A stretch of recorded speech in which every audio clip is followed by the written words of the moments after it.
চলে এসেছি প্রতিদিনের মতো নতুন এক রেসিপি নিয়ে। আপনারা দেখছেন গ্রামের মেরানো ইউটিউব চ্যানেল। আমার এই ছোট্ট চ্যানেলে তোমাদেরকে অনেক স্বাগত জানিয়ে আজকে রেসিপি শুরু করছি বন্ধুরা। আশা করছি খুব ভালো লাগবে। শুরু থেকে শেষ পর্যন্ত আমাদের সঙ্গে থাকো, স্টেপ বাই স্টেপ দেখতে থাকো। তাহলে চলো আজকের রেসিপি শুরু করে দিই বন্ধুরা। এইখানে 3টে তেলাপিয়া মাছ, এই যে মাছগুলা কিন্তু এখনো টাটকাই আছে। এই তেলাপিয়া মাছটা এমন স্বাদের করে রান্না করব, তোমরাও রান্না করে খেয়েছো, কিন্তু আজকে আমি অন্যভাবে একটু রান্না করব, খেতে খুব ভালো লাগবে। মাছটা কেটে বেছে একদম উনুনের কাছে গিয়ে তোমাদের দেখাচ্ছি। মাছটা কেটে বেছে ধুয়ে পরিষ্কার করে নিয়েছি। এইখানে মাছে দিয়ে দিব লবণ ও হলুদ, খুব সুন্দর করে মাখিয়ে নিব। এবার আমি মাছটা ঢাকা দিয়ে রেখে দিব, মশাল রান্নায় চলে যাব। কড়াই ভেজে নিব। প্রথমে জিরে লাগবে রান্না, জিরেটা ভেজে নিয়েছি, ঢেলে নিব। সামান্য একটু সাদা তেল, এইখানে দিয়ে দেবো শুকনো লঙ্কা তেলে ভেজে নিয়েছি, সে জিরের সঙ্গে রেখে দিব। পেঁয়াজ কেটে 1 টুকরো আদাকে 2 টুকরো করেছি, আর সামান্য কাঁচা দিয়ে দিতে হবে, কাঁচা মরিচটা হালকা করে তেলে একটু কুক করে নেব। আর দেখো বন্ধুরা, এইখানে নিয়েছি 2টো টমেটো কেটে নিয়েছি। এই টমেটো পেঁয়াজের সঙ্গে এটাও একটু কুক করে নেব।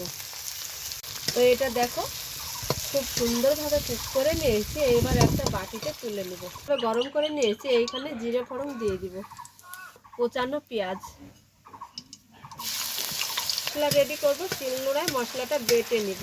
খুব স্বাদ হবে এই তেলাপিয়া মাছে, আর জিরে ভাজা একসঙ্গে গুঁড়ো করে নিব।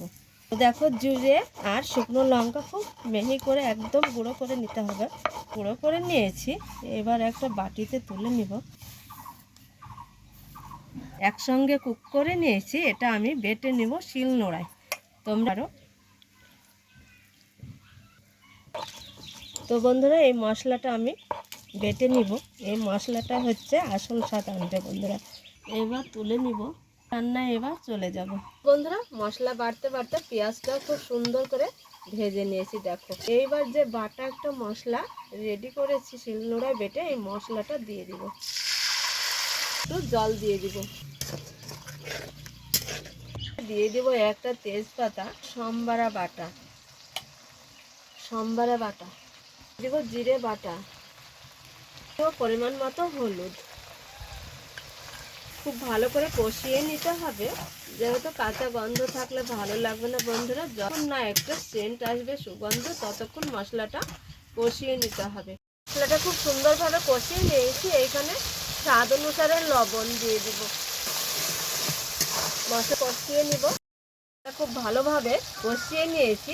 আর এই যে লবণ আর হলুদ মাখানো মাছটা কষানো মশলায় এক এক করে দিয়ে দিব, কষিয়ে নিব। এইভাবে একবার কষা কষা করে মাছ রান্না করবে, তো একদম মাংসের সাথে মাছ খেতে পাবে বন্ধুরা। এইখানে ঝোল যতটা রাখবে সেই অনুযায়ী দিয়ে দিব জল বন্ধুরা। 5 থেকে 10 মিনিটের জন্য ঢাকা দিয়ে, আর এই মাছটা দিয়ে দেখো এত সুন্দর সুগন্ধ একটা সেন্ট। মাছটা তো ঝোল দিয়ে ফুটিয়ে নিয়েছি। আর এই যে এইখানে ভাজা যে মশলা তোমাদের দেখিয়েছি, শিলনোড়ায় গুঁড়ো করেছি, এবার এই মশলা অর্ধেকটা দিয়ে দিব,